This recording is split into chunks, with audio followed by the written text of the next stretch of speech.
ഉടനെ വുളൂഎടുത്ത് പള്ളിയിലേക്ക് വരാൻ വേണ്ടി ഒരുങ്ങിയാൽ നടക്കും. പള്ളിയിലേക്ക് നടന്ന് നമ്മൾ പോരും. ആ നടത്തത്തെ കുറിച്ച് ഹദീസിൽ പറഞ്ഞത് എന്താണ്? മൻ തതഹറ ഫീ ബൈതിഹി സുമ്മ മദാ ഇലാ ബൈതിൻ മിൻ ബുയൂത്തില്ലാഹ്. ഒരാൾ വീട്ടിൽ വെച്ച് വുളൂഎടുത്തു.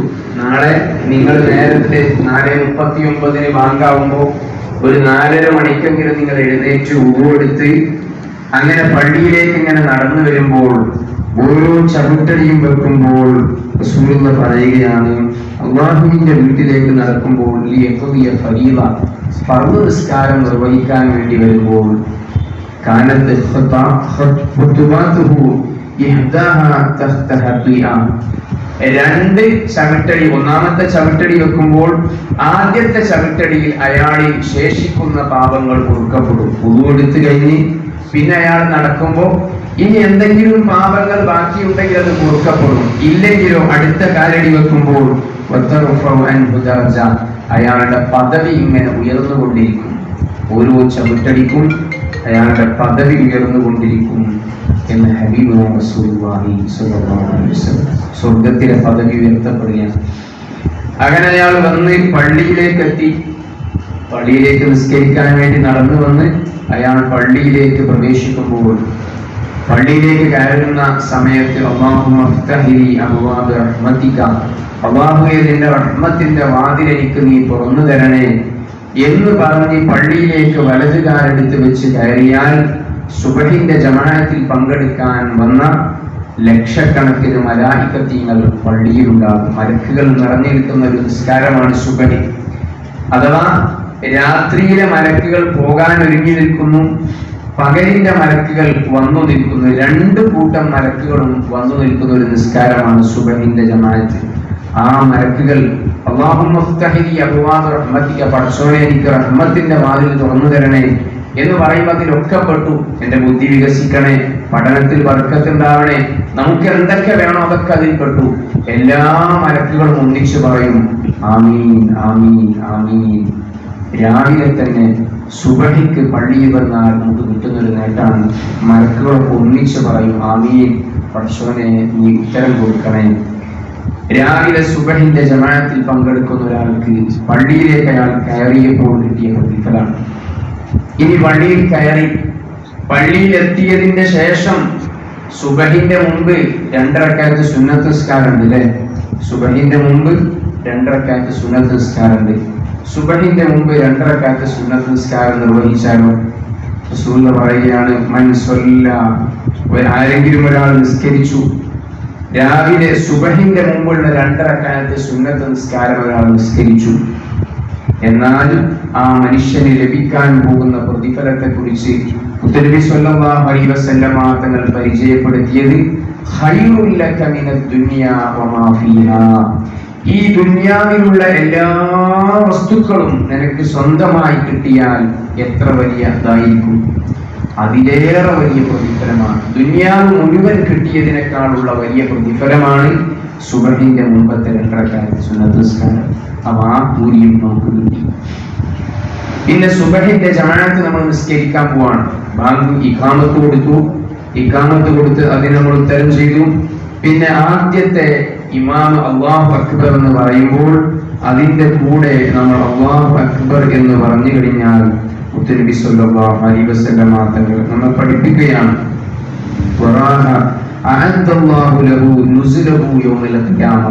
അല്ലാഹു തആല അയാൾക്ക് സുബഹിന്റെ ജമാഅത്തിന് ഒരാൾ വന്ന് അല്ലാഹു അക്ബർ എന്ന് കൈകെട്ടിയാൽ അല്ലാഹു നാളെ പരലോകത്ത് സ്വർഗത്തിൽ അയാൾക്ക് ഒരു സൽക്കാരം ഒരുക്കി വെക്കും. ഇതൊക്കെ ആൺകുട്ടികൾക്ക് മാത്രമല്ല, പെൺകുട്ടികൾക്കും വീട്ടിൽ വെച്ച് നിങ്ങൾ ജമാഅത്തായി നിസ്കരിച്ചാൽ നിങ്ങൾക്ക് ഈ പ്രതിഫലങ്ങളൊക്കെ കിട്ടും. ആൺകുട്ടികളെ പോലെ നിങ്ങൾക്ക് പള്ളിയിലേക്ക് നടക്കണ്ട, പോകണ്ട, വീടിന്റെ ഉള്ളിൽ വെച്ചിട്ടാണെങ്കിലും ആ പ്രതിഫലം കിട്ടും. അപ്പൊ അല്ലാഹു നിസ്കാരം തുടങ്ങുന്നതിന് മുമ്പ് തന്നെ നമുക്ക് സ്വർഗത്തിലെ സൽക്കാരം ഒരുക്കി വെച്ചിരിക്കുകയാണ്. സ്വർഗത്തിൽ റബ്ബിന്റെ സൽക്കാരം അല്ലാഹു തആല ഒരുക്കി വെച്ചു. ഇനി നിസ്കരിക്കാൻ തുടങ്ങിയാൽ സുബഹിന്റെ ജമാഅത്തായി നിസ്കരിച്ചാൽ പ്രതിഫലം എന്താ?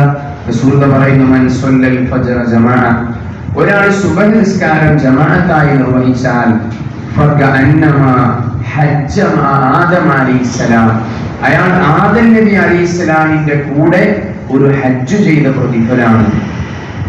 ഒരാൾ സുബഹി ജമാഅത്തായി നിസ്കരിച്ചാൽ 4:39 ബാങ്ക് കൊടുത്തു, പിന്നെ അപ്പൊ എഴുന്നേറ്റ് ഉമ്മ നേരത്തെ എഴുന്നേറ്റ് വുളു കൊടുത്തിട്ട് ഉമ്മ നേരത്തെ നിസ്കരിച്ച്, പിന്നെ ഉമ്മ മോളെ വിളിച്ചുണർത്തുകയാണ്.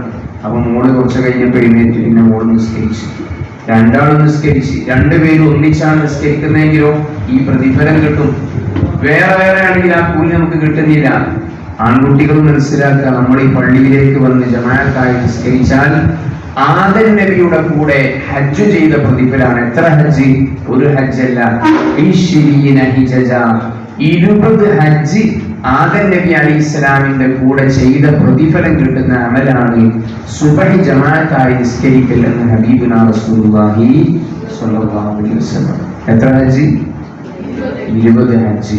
അപ്പൊ ഒരു ഹജ്ജിന് പോകണമെങ്കിൽ കൊല്ലം 4.5 ലക്ഷം റുപ്യ വേണം. ഗവൺമെന്റിലെ ഹജ്ജിന് പോകണമെങ്കിൽ, പ്രൈവറ്റ് ആണെങ്കിൽ 5.5-6 ലക്ഷം റുപ്യ ഹജ്ജിന് പോകണമെങ്കിൽ വേണം. എന്നാൽ എല്ലാ ദിവസവും രാവിലെ സുബഹിക്ക് ഒരു ഹജ്ജ് ചെയ്ത പ്രതിഫലം, ഒന്നല്ല 20 ഹജ്ജ് ചെയ്ത പ്രതിഫലം. അതും നമ്മൾ ഒറ്റയ്ക്കല്ല, ആദം നബിയുടെ കൂടെ 20 ഹജ്ജ് ചെയ്ത കൂലി നമുക്ക് കിട്ടുന്ന ഒരേ ഒരു പണിയേ ഈ ദുനിയാവിലുള്ളൂ. അത് സുബഹി ജമാഅത്തായി നിസ്കരിക്കലാണ്. അള്ളാഹു നമുക്ക് തൗഫീഖ് നൽകട്ടെ. ആമീൻ പറയില്ലല്ലോ, അള്ളാഹു നമുക്ക് തൗഫീഖ് നൽകട്ടെ. അപ്പൊ സുബഹി ജമാഅത്തായി നിസ്കരിക്കും. ഇനി അത് മാത്രമല്ല, മറ്റൊരു ഹദീസ് നോക്ക്, റസൂലുള്ളാഹി പറയാണ്, മൻ സ്വല്ലൽ ഫജ്റ ജമാഅ, ഒരാൾ സുബഹി ജമാഅത്തായി നിസ്കരിച്ചു, എന്നാൽ അയാൾക്ക് കിട്ടുന്ന പ്രതിഫലം എന്താ? ഈ പ്രതിഫലങ്ങളൊക്കെ വേറെ, ഹജ്ജിന്റെ പ്രതിഫലങ്ങളൊക്കെ വേറെ. എന്നാൽ ഇവിടെ ദുനിയാവിൽ കിട്ടുന്ന നേട്ടം വഹുവ ഫീ ഹിർസില്ലാ, അയാൾ അല്ലാഹുവിന്റെ സംരക്ഷണത്തിലാണ്. ഐ ഫീ ഹിമായത്തില്ലാ, അന്നത്തെ ആ മനുഷ്യന്റെ എല്ലാ പ്രൊട്ടക്ഷനും അല്ലാഹു ഏറ്റെടുത്തു. പോകും, നടക്കുമ്പോൾ, ഇരിക്കുമ്പോൾ, വാഹനത്തിൽ സഞ്ചരിക്കുമ്പോൾ, എല്ലാ നിലക്കും അന്നത്തെ ആ ഒരു ദിവസം, പിറ്റേ ദിവസത്തെ സുബഹി വരെ നമ്മുടെ എല്ലാ കാര്യങ്ങളും അല്ലാഹു ഏറ്റെടുത്തു കഴിഞ്ഞു. എല്ലാത്തിനും അല്ലാഹുവിന്റെ ബർക്കത്ത് ഉണ്ടാകും. ഇനി സുബഹിന്റെ ജമാഅത്തിൽ പ്രത്യേകമായ മറ്റ് നിസ്കാരങ്ങളിൽ ഇല്ലാത്തൊരു കാര്യമുണ്ട്. എന്താണ്? മറ്റ് നിസ്കാരങ്ങൾക്കൊന്നും ഇല്ലാതെ സുബഹിക്ക് മാത്രമുള്ള പ്രത്യേക കാര്യം എന്താണ്? ഖുനൂത്ത്.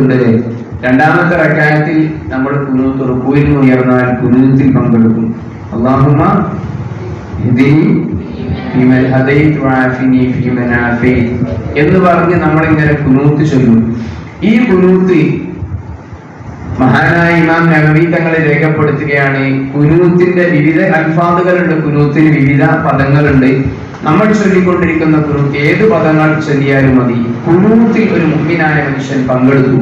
രാവിലെ സുബഹിന്റെ ജമാഅത്തിന് വന്ന് പള്ളിയിൽ വെച്ച് ആണുങ്ങൾ, വീട്ടിൽ വെച്ചിട്ട് പെൺകുട്ടികൾ അല്ലാഹുമ്മ ഹ്ദിനി ഫീമൻ ഹദൈത വഅഫിനി ഫീമൻ ആഫൈത എന്ന് പറഞ്ഞ് ദുആ ചെയ്ത് കഴിഞ്ഞാൽ ആ മനുഷ്യന് കിട്ടുന്ന പ്രതിഫലം ഇമാം നവവി റഹ്മത്തുള്ളാഹി അലൈഹി രേഖപ്പെടുത്തുകയാണ്. ആ മനുഷ്യന് അല്ലാഹു തആല നൽകുന്ന ഏറ്റവും വലിയ സൗഭാഗ്യം ഹഫിള മിൻഹു ശറാഇറൽ ആലം, ഈ പ്രപഞ്ചത്തിലെ ശർറുകളെ തൊട്ട്, ഈ ദുനിയാവിൽ നമുക്ക് വരാൻ പോകുന്ന ശർറുകളെ തൊട്ട് അല്ലാഹു തആല തിരിച്ചു കളയുന്നതാണ്. എല്ലാ ശർറുകളും ഒരു ദിവസം എന്തൊക്കെ ശർറ് നമുക്ക് ഉണ്ടാവാൻ സാധ്യതയുണ്ട്, അതിൽ നിന്നൊക്കെ അല്ലാഹു തആല നമ്മെ തട്ടി തിരിച്ചു കളയും ഖുനൂത്ത് ഓതിക്കഴിഞ്ഞാൽ. അപ്പൊ ഇത്രയും അധികം പ്രതിഫലം സുബഹിന്റെ ജമാഅത്തിൽ പങ്കെടുക്കുന്ന ഒരാൾക്ക് കിട്ടും. നമ്മളൊക്കെ സ്കൂളുകളിലേക്കും അല്ലാതെയൊക്കെ വാഹനങ്ങളിലും മറ്റൊക്കെ സഞ്ചരിക്കുന്നവരാണ്, പല നിരക്കുള്ള യാത്രകൾ നടത്തുന്നവരാണ്. റബ്ബിന്റെ ഒരു കാവൽ നമുക്ക് ഉണ്ടാവാൻ ഏറ്റവും വലിയൊരു മാർഗം, മരുന്ന് സുബഹി ജമാഅത്തായി നിർവഹിക്കലാണ്. മാത്രമല്ല സുബഹിന്റെ ജമാഅത്തിൽ പങ്കെടുക്കുന്ന ആളുകൾ റസൂലുള്ളാഹി സ്വല്ലല്ലാഹു അലൈഹി വസല്ലമ തങ്ങളുടെ അടുത്തേക്ക് അശജ് അബ്ദുൽ കൈസി എന്ന് പറയുന്ന ഒരു മനുഷ്യൻ, ഒരു സംഘം ആളുകളുടെ കൂടെ വരുന്നത് ഹദീസിൽ കാണാം, റിയാദുസ് സ്വാലിഹീനിൽ കാണാം. അങ്ങനെ ഒരു സംഘം ആളുകൾ റസൂലുള്ളാഹിന്റെ അടുത്തേക്ക് വരികയാണ്. അശജ് അബ്ദുൽ കൈസ് ആണ് അവരുടെ നേതാവ്. അവര് വന്ന് നബി തങ്ങളോട് സംസാരിച്ചു. കുറെ സമയം ഇങ്ങനെ സംസാരമൊക്കെ കഴിയാൻ നേരത്ത് ആ സ്വഹാബി നബിയോട് വന്ന്, ഇസ്ലാം സ്വീകരിച്ച സ്വഹാബി നബിയോട് പറഞ്ഞു, നബിയെ അലിമിനി അമലി അല്ലിംനി ബിഅമൽ, നബി എനിക്കൊരു അമൽ നിങ്ങൾ പഠിപ്പിച്ചു തരണം. ഇദാ അലിംതു, ഞാൻ ആ അമൽ ചെയ്തു കഴിഞ്ഞാൽ മലഅല്ലാഹു ഖൽബി ബിസ്സൂർ, എൻ്റെ ഹൃദയത്തെ അല്ലാഹു സന്തോഷം കൊണ്ട് നിറക്കണം. വമലഅല്ലാഹു മീസാനി, എൻ്റെ മീസാനിനെ അല്ലാഹു നിറക്കണം ബിൽ ഖൈറാത്ത്, ഗുണങ്ങളെ കൊണ്ട്. ദുനിയാവിൽ എൻ്റെ മനസ്സിൽ സന്തോഷം, ഇങ്ങനെ ഹാപ്പിനെസ് നിറഞ്ഞു നിൽക്കണം. പരലോകത്തെത്തിയാലോ അവിടെ എൻ്റെ മീസാനിൽ നന്മകളും നിറഞ്ഞു നിൽക്കണം. അതിന് പറ്റിയൊരു അമല് പറഞ്ഞു തരുമോ എന്ന് നമുക്ക് ചോദിക്കാം. എന്താ ചോദിച്ചത്? നബി എനിക്കൊരു അമല് പറഞ്ഞു തരണം, അമല് ഞാൻ ചെയ്താൽ ദുനിയാവിൽ മനസ്സിൽ എനിക്ക് എപ്പോഴും എന്തുണ്ടാവണം? സന്തോഷം, ഹാപ്പിനെസ്. നമുക്കൊക്കെ വേണ്ടിയതല്ലേ? ടെൻഷൻ ഉണ്ടാവാൻ എനിക്ക് താല്പര്യമുണ്ടോ? എപ്പോഴും സന്തോഷമല്ലേ വേണ്ടത്? എപ്പോഴും മനസ്സിൽ സന്തോഷം ഇങ്ങനെ നിലനിൽക്കുന്ന ഒരു അവസ്ഥ. പിന്നെ പരലോകത്ത് ചെന്നാൽ അവിടെ രക്ഷപ്പെടാൻ വേണ്ടത് മീസാനിൽ നന്മ കനം തൂങ്ങലല്ലേ? അവിടെ നന്മ കനം തൂങ്ങുകയും വേണം. ഇത് രണ്ടും കൂടി കിട്ടുന്ന ഒരു അമല് എനിക്ക് പറഞ്ഞു തരുമോ എന്ന് ചോദിച്ചപ്പോൾ റസൂലുള്ളാഹി സ്വല്ലല്ലാഹു അലൈഹി വസല്ലം തങ്ങൾ പറഞ്ഞു കൊടുത്തു, അലൈക സുബ്ഹ്, നിനക്ക് സുബ്ഹുണ്ട്. അഥവാ സുബ്ഹ് നിസ്കാരം നീ ജമാഅത്തായി മുറുകെ പിടിക്കണം എന്ന് ഹബീബുനാ റസൂലുള്ളാഹി സ്വല്ലല്ലാഹു അലൈഹി വസല്ലം തങ്ങൾ പറഞ്ഞു കൊടുക്കുക. ഈ പറഞ്ഞ ഈ ഒരുപാട് പ്രതിഫലങ്ങളുണ്ട്. ഇത്രയും അധികം പ്രതിഫലങ്ങൾ നമുക്ക് കിട്ടുന്ന ഒരു പ്രവർത്തനമാണ് ജമാഅത്തായ നിസ്കാരം ഒരിക്കലും ഒരു മുഅ്മിനായ മനുഷ്യന് ഒഴിവാക്കാൻ പറ്റൂല. നമ്മൾ മദ്രസയിലൊക്കെ പഠിച്ചതാണല്ലോ, ശരി, പഠിക്കുമ്പോൾ മുഅ്മിനായ മനുഷ്യന്റെയും മുഅ്മിനിന്റെയും കാഫിറിന്റെയും ഇടയിലുള്ള വ്യത്യാസമാണ് എന്ത്? നിസ്കാരം, അല്ലേ? മുഅ്മിനിന്റെയും കാഫിറിന്റെയും ഇടയിലുള്ള വ്യത്യാസമാണ് നിസ്കാരം, അല്ലേ? അവിടെ ആരാ എഴുതിയിട്ടുണ്ടോ? എഴുതുണ്ടോ? എന്താ പറഞ്ഞാൽ നമ്മുടെ മുഅ്മിനിന്റെയും കാഫിറിന്റെയും ഇടയിലുള്ള ഒരു വ്യത്യാസം എന്താണ്? നിസ്കാരമാണ്. എന്ന് പറഞ്ഞാൽ എന്താ വ്യത്യാസം എന്ന് പറഞ്ഞാൽ, മുഅ്മിനായ മനുഷ്യൻ എന്ത് ചെയ്യും?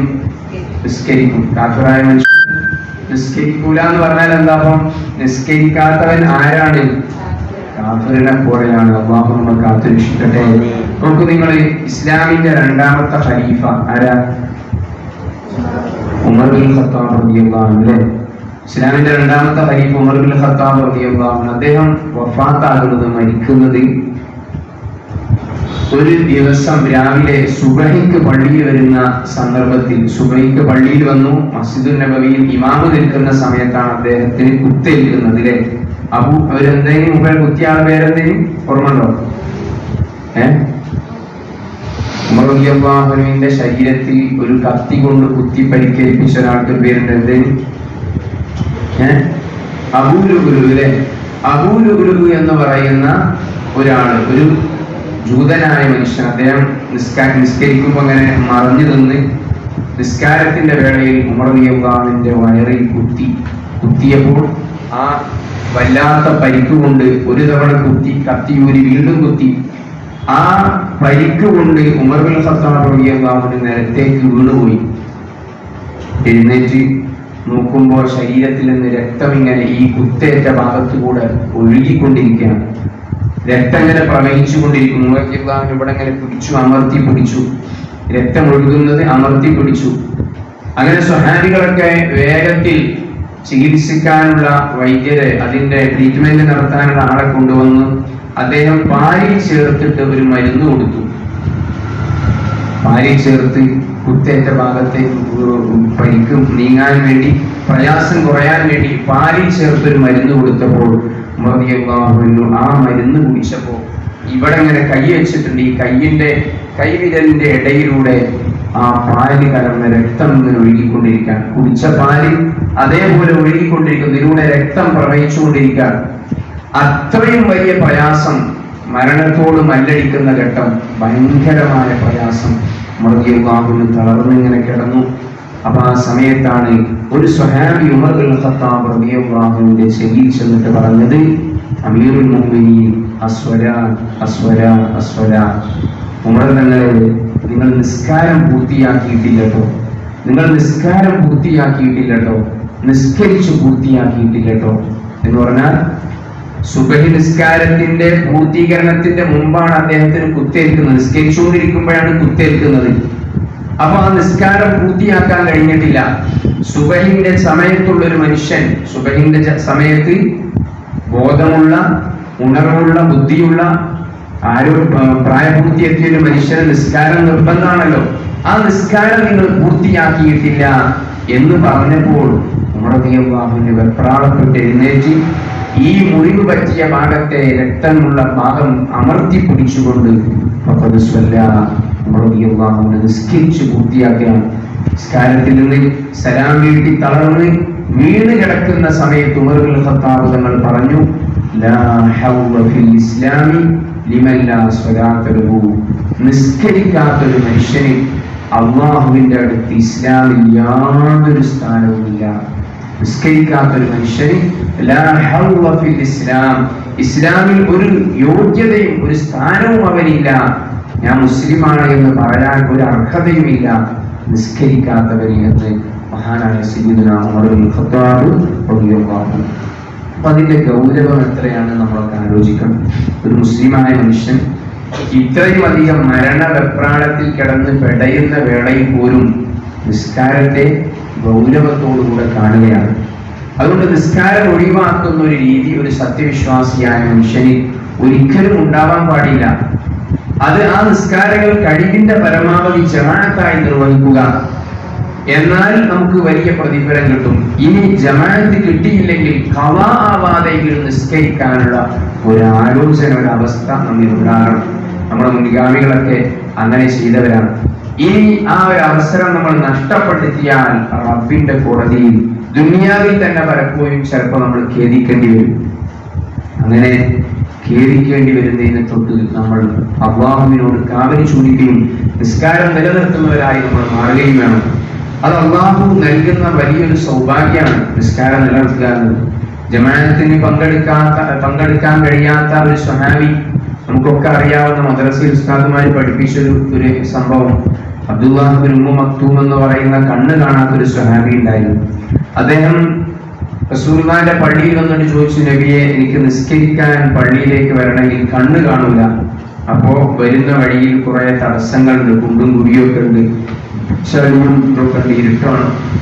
അപ്പൊ ഞാനെങ്ങനെ, എനിക്ക് വീട്ടിൽ നിസ്കരിച്ചാൽ മതിയോ? വീട്ടിൽ നിന്ന് ബാങ്ക് കേട്ട ഉടനെ വീട്ടിൽ നിസ്കരിച്ചാൽ മതിയോ? കണ്ണ് കാണുകയല്ലോ, കൊണ്ടുവരാൻ ആരുമില്ല. അവര് വിധങ്ങൾ പറഞ്ഞു, സാരമില്ല, ഈ വീട്ടിൽ നിസ്കരിച്ചോ എന്ന് പറഞ്ഞ് അദ്ദേഹത്തിന് അനുവാദം കൊടുത്തു. അങ്ങനെ അദ്ദേഹം വീട്ടിൽ പോയി നിസ്കരിക്കാമല്ലോ എന്ന സന്തോഷത്തിൽ അദ്ദേഹം തിരിച്ചു നടക്കുകയാണ്. കുറച്ച് അടി മുന്നോട്ട് വെച്ചപ്പോഴേക്കും മഹാനായ മലക്ക് ജിബ്രീൽ അലൈഹിസ്സലാത്തു വസ്സലാം പുണ്യനബിയുടെ അടുത്ത് വന്നിട്ട് പറഞ്ഞു, നബിയെ, ആ പോകുന്ന ആളെ തിരിച്ചു വിളിക്കണം, ആ പോകുന്ന ആളെ സ്വഹാബിയെ തിരിച്ചു വിളിക്കണം. എന്നിട്ട് അയാളോട് പറയണം, ആ സ്വഹാബിയോട് പറയണമെന്ന്, നിങ്ങളുടെ വീട്ടിലേക്ക് ബാങ്ക് കേൾക്കുന്നുണ്ടോ എന്ന് ചോദിക്കണം. നിങ്ങളുടെ വീട്ടിലേക്ക് ബാങ്ക് കേൾക്കുന്നുണ്ടോ എന്ന് ചോദിക്കും. അയാളുടെ വീട്ടിലേക്ക് ബാങ്ക് കേൾക്കുന്നുണ്ടെങ്കിൽ ഒരു കണ്ണ് കണ്ടില്ലെങ്കിലും പള്ളിയിലേക്ക് വരണം എന്ന് അദ്ദേഹത്തോട് പറയൂ. റസൂലുള്ളാഹി അദ്ദേഹത്തെ വിളിച്ചു. അദ്ദേഹം മടങ്ങി വന്നപ്പോൾ ചോദിച്ചു, എന്നാ പുറയിലേക്ക് ബാങ്ക് കേൾക്കോ? ബിലാൽ തങ്ങൾ പള്ളിയിൽ നിന്ന് ബാങ്ക് വിളിക്കുമ്പോൾ ആ ബാങ്ക് കേൾക്കാറുണ്ടോ? അപ്പൊ അദ്ദേഹം പറഞ്ഞു, അതെ, ബാങ്ക് കേൾക്കാറുണ്ട് നബിയെ.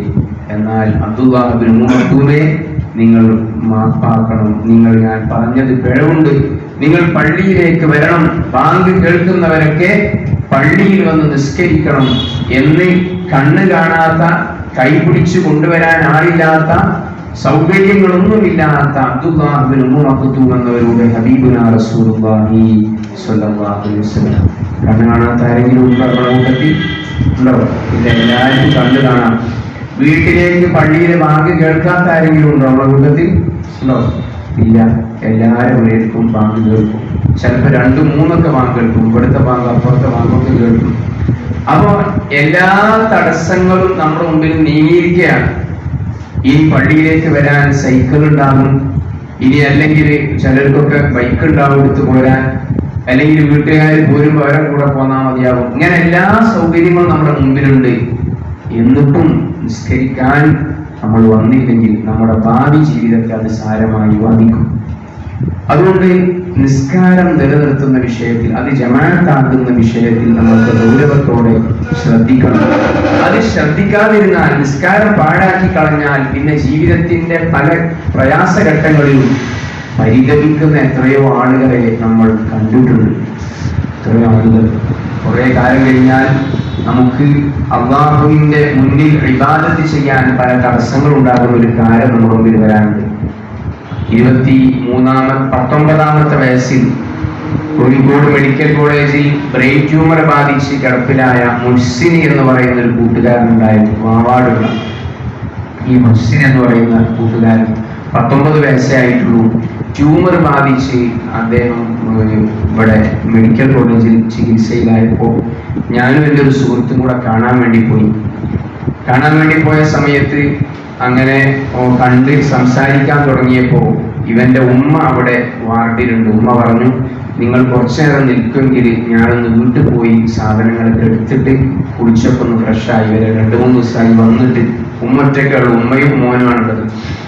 അങ്ങനെ ഞങ്ങൾ സമ്മതം പറഞ്ഞു. ഉമ്മ പോയി ഇവന്റെ അടുത്ത് ഇരുന്ന് സംസാരിച്ചപ്പോ ഈ ചെറുപ്പക്കാരൻ, കാണാൻ നല്ല ഭംഗിയുള്ള, കാഴ്ചയിൽ ഒരു കുഴപ്പമില്ലാത്ത നല്ല ചുറുചുറുക്കുള്ള ഒരു ചെറുപ്പക്കാരൻ, അവൻ പറഞ്ഞു, പിന്നെ എൻ്റെ ജീവിതത്തിൽ ഇന്ന് ഞാൻ ഏറെ ഖേദിച്ചു കൊണ്ടിരിക്കുകയാണ്. കണ്ണിന്റെ കാഴ്ച പകുതി പോയിട്ടുണ്ട്. കണ്ണിന്റെ കാഴ്ച ഭാഗികമായി നഷ്ടപ്പെട്ടു, ശരിക്ക് കാണൂല. ഈ ട്യൂമർ ശക്തമായി അതിന്റെ പല സ്റ്റേജുകളും കഴിഞ്ഞ് 2-3 സർജറി തലക്ക് ചെയ്ത് അതിൻ്റെയൊക്കെ പ്രയാസം അനുഭവിക്കുന്ന ഘട്ടത്തിൽ ഇവൻ പറയാണ്, എല്ലാ ദിവസവും രാവിലെ സുബഹിന്റെ ബാങ്ക് ഇവിടെ തൊട്ടടുത്ത് CH സെന്ററിന്റെ പള്ളിയിൽ നിന്ന് സുബഹിന്റെ ബാങ്ക് വിളിക്കും. അങ്ങനെ സുബഹിന്റെ ബാങ്ക് വിളിക്കുമ്പോൾ രാത്രി ഞാൻ ഏറെ നേരത്തെ കിടന്നുറങ്ങിയതുപോലെ കാണിക്കും. കാരണം എൻ്റെ തലയുടെ വേദന രാത്രിയാണ് കൂടുക, ട്യൂമറിന്റെ വേദന. അപ്പൊ ഞാൻ ഉറങ്ങാത്തത് കണ്ടാൽ ഉമ്മ ഉറങ്ങൂല. ഉമ്മ എത്രയോ ദിവസം എനിക്ക് വേണ്ടി ഉറക്കൊഴിച്ചിട്ടുണ്ട്. അപ്പോൾ ഞാൻ ഉറങ്ങിയതുപോലെ അഭിനയിക്കും. അപ്പൊ ഞാൻ ഉറങ്ങിയെന്ന് മനസ്സിലാക്കിയിട്ട് എൻ്റെ താഴത്ത് ഒരു പായ വിരിച്ചിട്ട് ഉമ്മ അവിടെ കിടന്നുറങ്ങും. ഉമ്മ ഉറങ്ങിയെന്ന് മനസ്സിലായാൽ ഞാൻ എഴുന്നേൽക്കും. എൻ്റെ വേദന ഇങ്ങനെ കൂടും, ട്യൂമറിന്റെ വേദന. എത്രയോ ദിവസങ്ങൾ എൻ്റെ ഈ തല ഈ മെഡിക്കൽ കോളേജിലെ ഈ കട്ടിലിന്റെ ഇരുമ്പ് കാലിൽ ഞാൻ വെച്ച് തല അടിച്ചിട്ടുണ്ട്, വേദന സഹിക്കാൻ കഴിയാതെ. അങ്ങനെ രാത്രി ഞാനിങ്ങനെ ഉന്തിത്തടി നീക്കും. രാവിലെ സുബഹിന്റെ ബാങ്ക് CH സെന്ററിന്റെ പള്ളിയിൽ നിന്ന് കേൾക്കുമ്പോൾ ഞാൻ പതുക്കെ തപ്പി തടഞ്ഞുകൊണ്ട് എഴുന്നേൽക്കും. പല ദിവസങ്ങളും ഉമ്മ എണീറ്റിട്ടുണ്ടാവില്ല. ഞാൻ പതുക്കെ തപ്പി തടഞ്ഞ് എഴുന്നേറ്റ് കട്ടില് പിടിച്ച് ചുമര് പിടിച്ച് തൊട്ടടുത്തുള്ള ബാത്റൂമിൽ പോയി അവിടുന്ന് മൂത്രമൊഴിച്ച് പ്രാഥമിക കാര്യങ്ങളൊക്കെ ചെയ്ത് ഉടുത്ത് വന്നിട്ട് എൻ്റെ കട്ടിലിൽ കയറി ഇരിക്കും. നിന്ന് നിസ്കരിക്കാൻ എനിക്ക് കഴിയൂല, ബാലൻസിന്റെ പ്രയാസമുണ്ട്. അങ്ങനെ ഇരുന്നിട്ട് ഞാനങ്ങനെ നിസ്കരിക്കും. ആ നിസ്കാരം ഇപ്പൊ ഞാൻ നിസ്കരിക്കുന്ന നിസ്കാരത്തിന് എത്ര വലിയ മധുരമാണ് എന്ന് പറയാൻ എനിക്ക് അറിഞ്ഞുകൂടാ.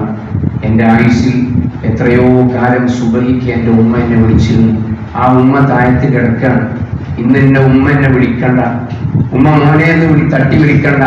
എത്രയോ സുബഹിക്ക് എൻ്റെ ഉമ്മ എന്നെ വിളിച്ച്, എന്നെ തട്ടി വിളിച്ച്, പലപ്പോഴും അടിച്ച്, എന്നെ നുള്ളി ചീത്ത പറഞ്ഞ് സുബഹി കഥാവുന്നതിന് മുമ്പ് 10-15 തവണ ഉമ്മ വിളിച്ചിട്ടൊന്ന് നിസ്കരിക്കുക എന്ന് പറഞ്ഞിട്ട് ഞാൻ എഴുന്നേൽക്കാത്ത എത്രയോ ദിവസങ്ങൾ, എത്രയോ വർഷങ്ങൾ എൻ്റെ ആയുസ്സിൽ കഴിഞ്ഞു പോയി.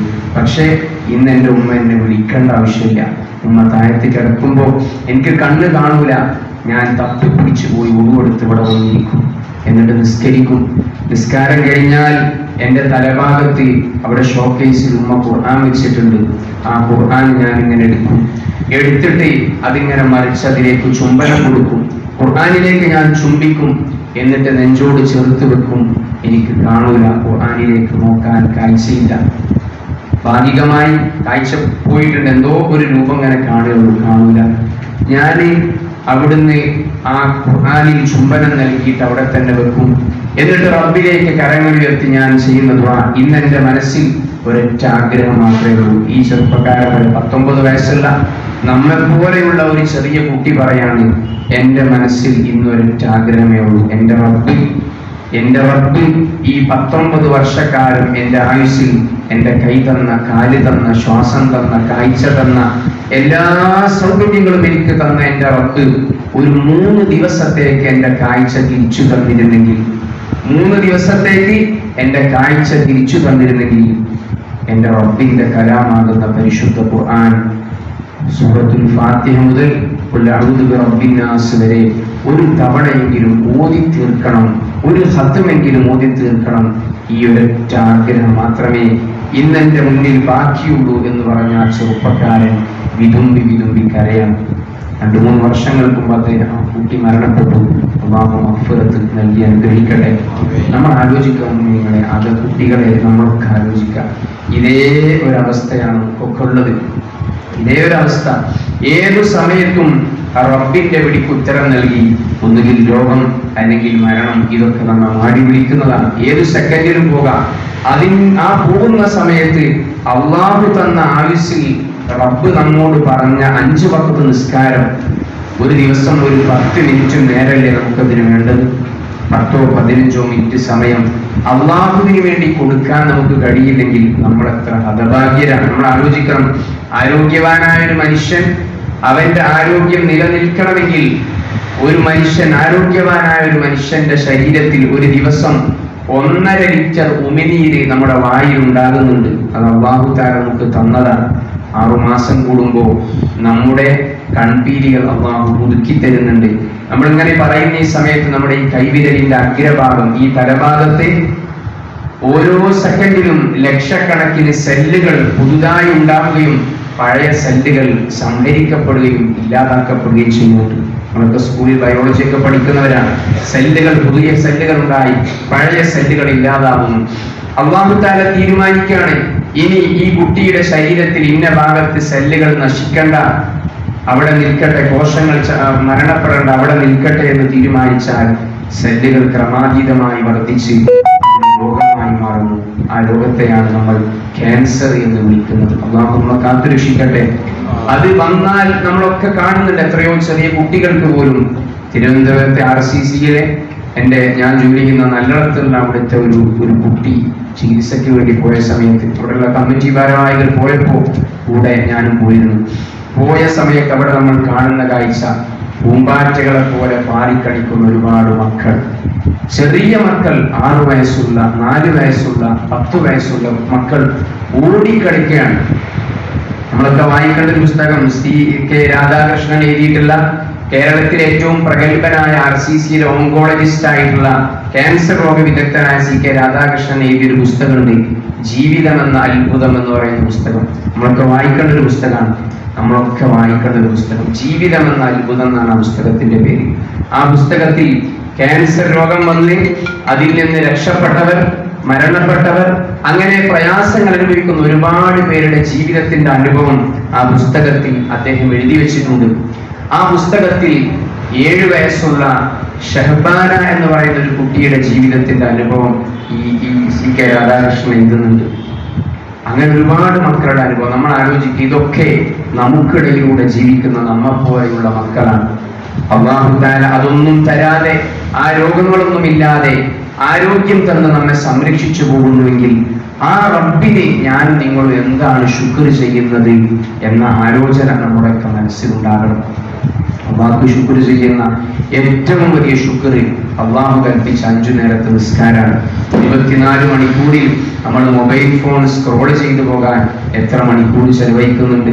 നമ്മളെ വാട്സപ്പ്, നമ്മളെ ഈ നെറ്റ് ചെലവാക്കിയതിന്റെ, ഡാറ്റയുടെ ആ ചെലവാക്കിയതിന്റെ ലിസ്റ്റ് നമ്മൾ ഗ്രാഫ് നോക്കിയാൽ എത്ര മണിക്കൂർ നമ്മൾ അതിനു വേണ്ടി ചെലവഴിച്ചു എന്ന് കാണാം.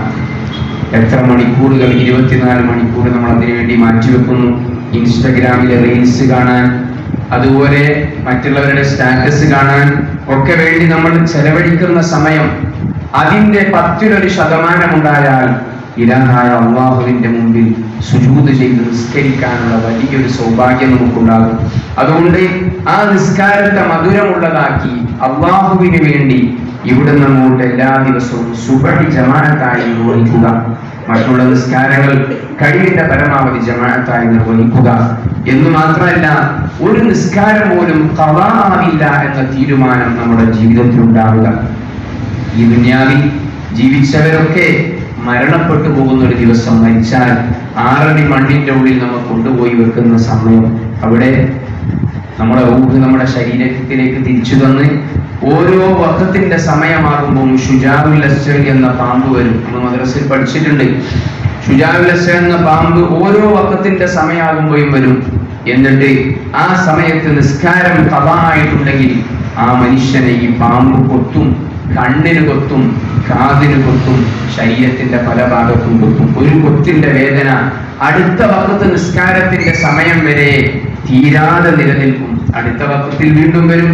ആ നിസ്കാരം നിർവഹിച്ചില്ലെങ്കിൽ അപ്പോഴും കൊത്തു കിട്ടും. അങ്ങനെ ഖിയാമം വരെ നരകയാതന അനുഭവിക്കേണ്ടി വരുന്ന ഒരു പ്രയാസകരമായ അവസ്ഥ നമ്മൾക്ക് അനുഭവിക്കേണ്ടി വരും.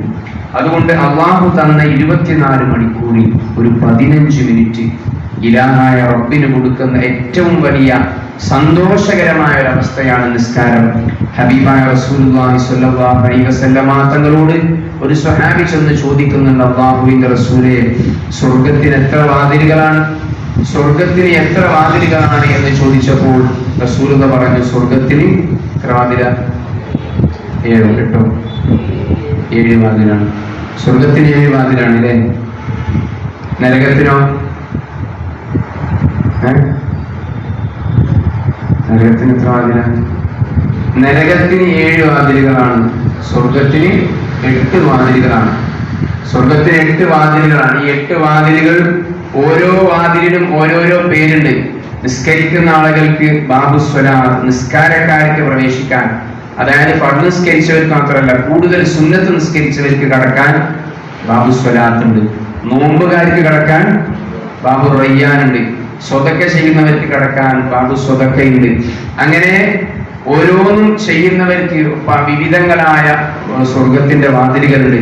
8ാമത്തെ വാതിലിന്റെ പേര് ബാബു ഖാദിമീനൽ ഗൈദ് എന്നതാണ്. ദേഷ്യം നിയന്ത്രിക്കുന്നവർക്കുള്ള വാതിൽ. ദേഷ്യം വരുമ്പോൾ അത് പിടിച്ചു വെച്ച് നിയന്ത്രിക്കുന്ന ആളുകൾ. അമ്മ രാവിലെ എനിക്ക് നിസ്കരിക്കും എന്ന് പറഞ്ഞ് എഴുന്നേൽപ്പിക്കാൻ വേണ്ടി ശ്രമിക്കുമ്പോൾ ദേഷ്യപ്പെടാതെ എഴുന്നേൽക്കുന്നവർക്കുള്ള വാതിൽ. അങ്ങനെ ദേഷ്യത്തെ പിടിച്ചു വെക്കുന്നവർക്കുള്ള വാതിൽ. ഈ സ്വഹാബിയുടെ ചോദ്യം എന്താണ്? നബിയെ, ഇങ്ങനെ ഓരോന്നും ചെയ്യുന്നവർക്ക് ഓരോരോ വാതിലുണ്ട്, എന്നാൽ സ്വർഗത്തിന്റെ 8 വാതിലിലൂടെയും കടക്കാൻ കഴിയുന്ന ആരെങ്കിലും ഉണ്ടോ? സ്വർഗത്തിന്റെ 8 വാതിലിലൂടെയും കടക്കാൻ കഴിയുന്ന ആരെങ്കിലും ഉണ്ടോ? എന്തെങ്കിലും അമലുണ്ടോ എന്ന് ചോദിച്ചപ്പോൾ റസൂലുള്ളാഹി സ്വല്ലല്ലാഹു അലൈഹി വസല്ലം തങ്ങൾ പറഞ്ഞു, ഞാൻ അതെ, സ്വർഗത്തിന്റെ 8 വാതിലൂടെയും ബാബു സ്വലാത്തിലൂടെ, ബാബു റയ്യാനിലൂടെ, ബാബു ദുഹയിലൂടെ, ബാബു സ്വദഖയിലൂടെ, ബാബു ഖാദിമീനൽ ഗൈദിലൂടെ, ഇതിലൂടെയൊക്കെ കയറി പോകാൻ ഏത് വാതിലൂടെയും കടക്കാൻ കഴിയുന്ന ആളുണ്ട്. അവരിങ്ങനെ വരുമ്പോ, സ്വർഗത്തിലേക്ക് അവരിങ്ങനെ വരുമ്പോ, ഓരോ വാതിലിന്റെ, സ്വർഗത്തിന്റെ ഓരോ വാതിലിന്റെ അടുത്ത് നിന്നും മലക്കുകൾ വിളിക്കും, ഹലുമു ഇലൈന, ഹലുമു ഇലൈന, ഹലുമു ഇലൈന, ഇങ്ങോട്ട് വാ, ഇങ്ങോട്ട് വാ, ഇതിലൂടെ കയറിക്കൊള്ളി, ഇതിലൂടെ കയറിക്കൊള്ളി എന്ന് പറഞ്ഞ് ബാബു സ്വതക്കയിലൂടെ വിളിക്കും, ബാബു റയ്യാനിലൂടെ വിളിക്കും. എല്ലാ വാതിലിലൂടെയും സ്വർഗക്കാർ വിളിച്ചുകൊണ്ടിരിക്കുന്ന ഒരു വിഭാഗം ആളുകളുണ്ട്. അവരാരാണ് എന്ന് ചോദിച്ചപ്പോൾ നബി സല്ലല്ലാഹു അലൈഹി വസല്ലം തങ്ങൾ പറഞ്ഞ മറുപടി എന്താ അറിയോ?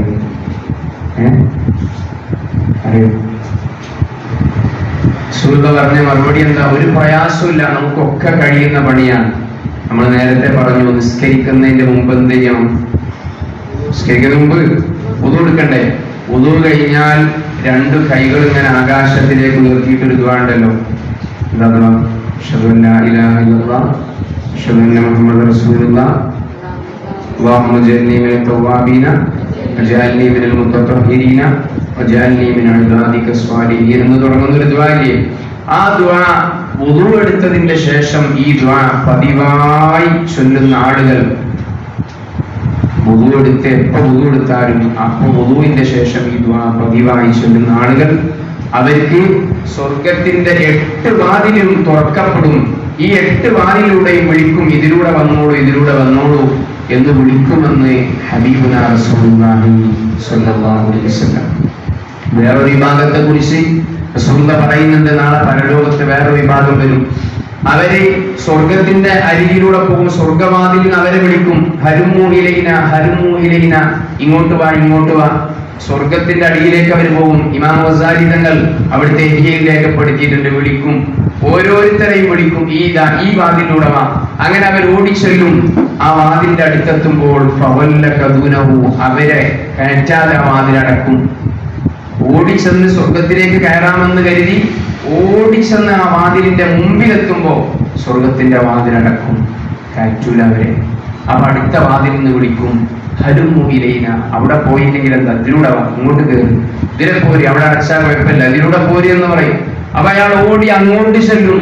അങ്ങോട്ട് ചെല്ലുമ്പോ പ്രൗലിക്കതൂന, അവനെ കൂടാതെ അയാളെ കയറ്റാതെ വാതിലടക്കും.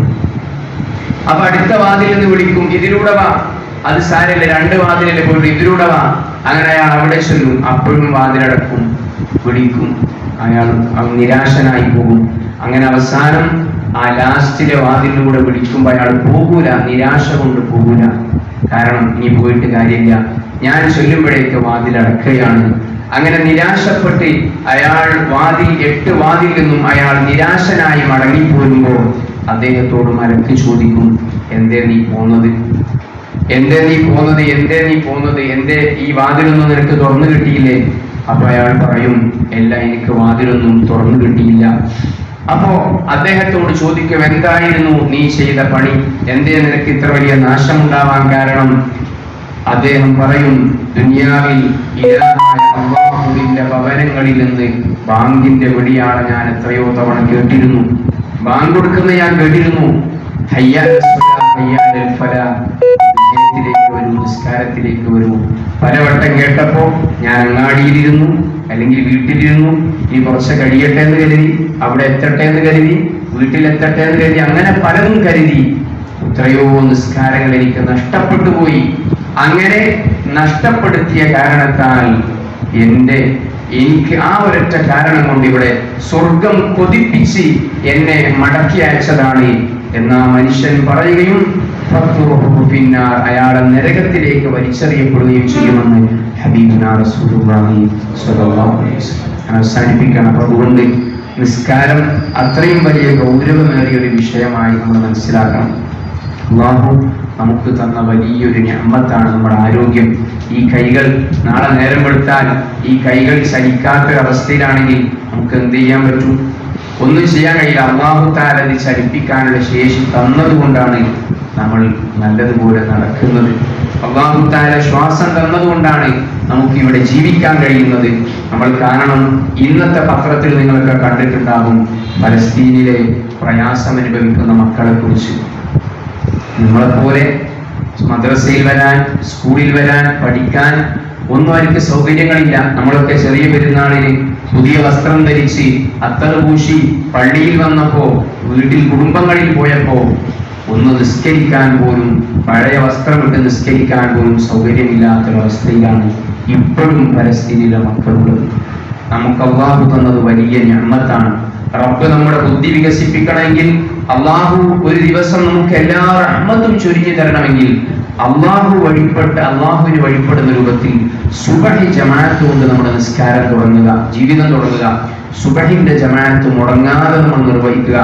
നിങ്ങൾ മനസ്സിൽ നാളെ നേരം വെളുക്കുമ്പോൾ പിശാചി പിടിച്ചു വലിക്കും, പോണ്ട, തണുപ്പാണ്, മഴയാണ്, കിടന്നുറങ്ങ എന്നൊക്കെ പിടിച്ചു വലിക്കുമ്പോഴും എന്റെ റബ്ബ് എല്ലാ ദിവസവും 40 ഹജ്ജ് ചെയ്യുന്ന ഒരു കൂലി എനിക്ക് തരുന്ന പ്രവൃത്തിയാണ്. 40 ദിവസത്തെ ഹജ്ജിന്റെ കൂലി ഇന്ന് കിട്ടി, നാളെ കിട്ടി, അങ്ങനെ കിട്ടി എത്ര ദിവസം നമുക്ക് കിട്ടും? ഇന്നും നാളെയും ഒക്കെ അത് പാഴായി പോയാൽ പിന്നെ എന്നാണ് നമുക്ക് കിട്ടുക? അതുകൊണ്ട് ഇവിടുന്ന് അങ്ങോട്ട് ഒരൊറ്റ പുലരിയിൽ പോലും സുബഹിന്റെ ജമാഅത്ത് നഷ്ടപ്പെടാതെ നമ്മുടെ ജീവിതം തുടങ്ങാൻ, പരമാവധി എല്ലാ വഖത്തും ജമാഅത്തായി നിർവഹിക്കുവാൻ ഒരു ദിവസം ഒരല്പമെങ്കിലും അല്ലാഹുവിന്റെ കലാമാകുന്ന ഖുർആനിൽ നിന്ന് പാരായണം ചെയ്യുവാൻ, അങ്ങനെ ചിട്ടയുള്ള ഒരു ജീവിതമാക്കി നമ്മുടെ ജീവിതത്തെ മാറ്റിയെടുക്കാൻ നമുക്ക് സാധിക്കണം. കളിയും ചിരിയും തമാശകളും ഒക്കെ നമുക്ക് റബ്ബ് അല്ലാഹു അനുവദിച്ചു തന്നതാണ്. പക്ഷേ ആ കളിചിരികൾക്കിടയിലും റബ്ബിനെ മറക്കാതെ ഓർത്ത് അല്ലാഹുവിന്റെ പൊരുത്തത്തിലായുള്ളൊരു ജീവിതം ചിട്ടപ്പെടുത്താൻ നമുക്കൊക്കെ സാധിക്കണം. കൂട്ടത്തിൽ ഒറ്റ കാര്യം കൂടെ പറയുകയാണ്. നമ്മളൊക്കെ നമ്മുടെ മാതാപിതാക്കൾക്ക് കൊടുക്കേണ്ട ഏറ്റവും വലിയ സമ്മാനം, നമ്മുടെ ഉമ്മ, നമ്മുടെ ഉപ്പ, അവർക്ക് നമ്മൾ കൊടുക്കേണ്ട ഏറ്റവും വലിയ സമ്മാനം, അവര് ഈ ലോകത്ത് നിന്ന് വിട പറയുമ്പോൾ അവരെ പേരിൽ മയ്യത്ത് നിസ്കരിക്കാൻ അറിയുന്ന ഒരവസ്ഥയിലേക്ക് നമ്മൾ എത്തുക എന്നതാണ്. മയ്യത്ത് നിസ്കാരം മദ്രസയിൽ 4ാം ക്ലാസ്സിലും 6ാം ക്ലാസ്സിലും +1 പിന്നെയും ആവർത്തിച്ചൊക്കെ നമ്മൾ പഠിച്ചിട്ടുണ്ട്. പക്ഷേ അത് നമ്മുടെ ജീവിതത്തിൽ നമുക്ക് ഉണ്ടാകാൻ കഴിയണം. ഉമ്മ മരിച്ചാൽ, ഉപ്പ മരിച്ചാൽ ഉമ്മാക്ക് ഉപ്പാക്ക് വേണ്ടി. ഉമ്മാന്റെ ഉപ്പാന്റെ മയ്യത്ത് വേറൊരാൾക്ക് വിട്ടുകൊടുക്കുന്ന അവസ്ഥ ഉണ്ടാവരുത്. നാട്ടുകാർ കുടിപ്പിക്കുന്ന ഒരവസ്ഥ ഉണ്ടാവരുത്. ഉമ്മ മരണപ്പെട്ടാൽ ആ ശരീരത്തിൽ ഉടനെ ചെയ്യേണ്ട 7 കർമ്മങ്ങൾ: മയ്യത്ത് കുളിപ്പിക്കേണ്ടത്, മയ്യത്തിന് വേണ്ട കഫൻ ചെയ്യേണ്ടത്, മയ്യത്തിന് വേണ്ടി നിസ്കരിക്കേണ്ടത്, ഇങ്ങനെ തുടങ്ങിയിട്ട് ഉമ്മാക്ക് ഉപ്പാക്ക് വേണ്ടി ഖുർആൻ ഓതേണ്ടത് മുതൽ മരണാനന്തര കർമ്മങ്ങൾ കൂടെ നമ്മൾ പഠിച്ചു വെക്കണം. അത് ഉമ്മാക്ക് ഉപ്പാക്ക് നമുക്ക് കൊടുക്കാനുള്ള ഏറ്റവും വലിയ സമ്മാനമാണ്. അങ്ങനെ ചിട്ടയുള്ളൊരു ജീവിതത്തെ വാർത്തെടുത്ത് അള്ളാഹു നമുക്ക് നൽകിയ അവസരത്തെ ഉപയോഗപ്പെടുത്തി എത്രയോ നല്ല ഒരു അവസരം ഈ അദബിലൂടെ നിങ്ങൾക്ക് ലഭിക്കുകയാണ്, ഈ ടീം സ്കൂളിലൂടെ. അത് ഉപയോഗപ്പെടുത്തി അള്ളാഹുവിന് വേണ്ടി നിസ്കരിക്കുന്ന മുസ്വല്ലീങ്ങളായി തീരാൻ നമുക്ക് ശ്രമിക്കണം. ശുദ്ധ ഖുർആനിൽ അള്ളാഹു തആല പറയുന്നുണ്ട്, മുസ്വല്ലീന ലില്ലാഹ്, അള്ളാഹുവിന്റെ മാർഗത്തിൽ നിസ്കരിക്കുന്നവർ. ഖുർആൻ യഥാർത്ഥ മുഅ്മിനായ മനുഷ്യനെ കുറിച്ച് പറഞ്ഞപ്പോൾ ആദ്യം പറഞ്ഞത് ഖദ് അഫ്ലഹൽ മുഅ്മിനൂൻ, യഥാർത്ഥ മുഅ്മിനീങ്ങൾ വിജയിച്ചു. ആരാണ് യഥാർത്ഥ മുഅ്മിനീങ്ങൾ? അല്ലദീന ഹും ഫീ സ്വലാത്തിഹിം ഖാശിഊൻ, ഭക്തിയോടുകൂടെ അള്ളാഹുവിന്റെ മുമ്പിൽ നിസ്കരിക്കുന്നവരാണ്. നമ്മൾ ഒറ്റയ്ക്ക് നിസ്കരിക്കാവുമ്പോൾ നമുക്കൊരു ശബ്ദമൊന്നും ഉണ്ടാവില്ല, നമ്മൾ അങ്ങനെ ഒരു പോക്ക് പോകും. എന്നാൽ ജമാഅത്തായ നിസ്കാരാണെങ്കിൽ ഇമാം പോകുന്നത് പോലെ അടക്കത്തിലും ഒതുക്കത്തിലും നമ്മൾ പോകും. എന്തെങ്കിലും പോരായ്മയുണ്ടെങ്കിൽ മലായിക്കത്തിങ്ങൾ അതിൽ പങ്കെടുക്കുന്ന മലക്കുകളുടെ ആമീനിന്റെ കൂടെ നമ്മുടെ ഈ പോരായ്മയും പരിഹരിക്കപ്പെടും. അതുകൊണ്ട് ഞാൻ ഉദുവെടുക്കുന്നത് മുതൽ ഉദുവെടുക്കുമ്പോൾ ഓരോ തുള്ളിയും നിലത്തേക്ക് വീഴുമ്പോൾ ദോഷം പുറത്തു കിട്ടുകയാണ്. ഉദുവെടുത്തു കഴിഞ്ഞാൽ ഉമ്മ പ്രസവിക്കപ്പെട്ട ദിവസത്തെ പോലെ ദോഷങ്ങൾ പൊറുക്കപ്പെടുകയാണ്. പള്ളിയിലേക്ക് ഉദുവിന്റെ ശേഷമുള്ള ദുആ ചെയ്യുമ്പോൾ 8 വാതിൽ സ്വർഗത്തിന്റെ തുറന്നു കിട്ടുകയാണ്. നടന്നു പോകുമ്പോൾ ഓരോ ചവിട്ടടിക്കും സ്വർഗത്തിലെ എന്റെ പദവി ഉയരുകയാണ്. പള്ളിയിലെത്തി അല്ലാഹു മുഫ്തഹിലി അബ്വാബ റഹ്മത്തിക എന്ന് പറഞ്ഞാൽ എന്റെ ജീവിതത്തിൽ വേണ്ട എല്ലാ റഹ്മത്തിന്റെ വാതിലും തുറന്നു കിട്ടാൻ വേണ്ടി മലക്കുകൾ ആമീൻ പറയുകയാണ്. പിന്നെ സുബഹിന്റെ മുമ്പ് 2 റക്അത്ത് നിസ്കരിക്കുമ്പോൾ അല്ലാഹു തആല ദുനിയാവ് മുഴുവൻ കിട്ടിയതിലേറെ കൂലി തരികയാണ്. സുബഹി നിസ്കരിച്ചാൽ 40 ഹജ്ജ് ആദം നബിയുടെ കൂടെ ചെയ്ത പ്രതിഫലം കിട്ടുകയാണ്.